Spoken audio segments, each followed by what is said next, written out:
ராசிக்காரங்க புன்னகை பூத்த முகம், வாழ்க்கையில சந்தோஷம், அதைத்தான் இப்ப பார்க்க போறாங்க. ராசியில வந்து குரு உட்கார்றார்.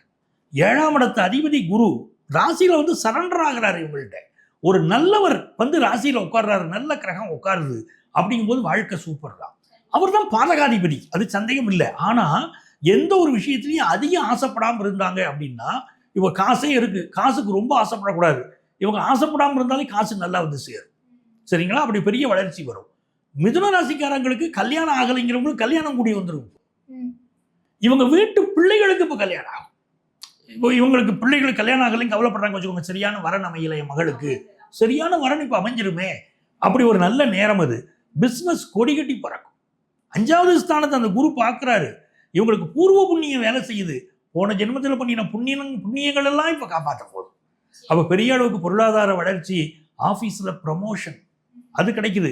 இந்த வேலையை எதிர்பார்க்கக்கூடிய இளைஞர்களுக்கு வேலை வாய்ப்பு கிடைக்குது. இளைஞர்கள் பல துறைகளிலும் சாதிப்பாங்கம்மா. மிதுன ராசி இளைஞர்கள் இப்ப பல துறைகளிலும் சாதிப்பாங்க. வெற்றிகள் பெருகும், நல்ல காசு பணம் இருக்கும். அப்படி ரொம்ப யோகமான நேரம் தான் மிதுன ராசி. அப்போ குரு பயிற்சி ஜென்ம குருவேன்னு கவலைப்படக்கூடாது. இப்ப நீங்க உழைக்க போற உழைப்பு பிற்காலத்தில் உங்களை பெரிய ஆளா ஆக்க போகுது. அந்த மாதிரி உழைப்பு இப்ப கொடுப்பீங்க, நல்ல பேர் வாங்குவீங்க. இப்ப என்ன செய்யணும் இவங்க அப்படின்னு பாத்தீங்கன்னா, மதுரையில அதான் புதன் ஸ்தலம், மதுரை மீனாட்சி அம்மன் கோயில், சொக்கநாதரை வழிபடணும். அப்படி சொக்கநாதரை இவங்க வழிபடுகிற போது இவங்களுடைய வளர்ச்சி என்பது கையில பிடிக்க முடியாது, பெரிய வளர்ச்சியாக இருக்கும்.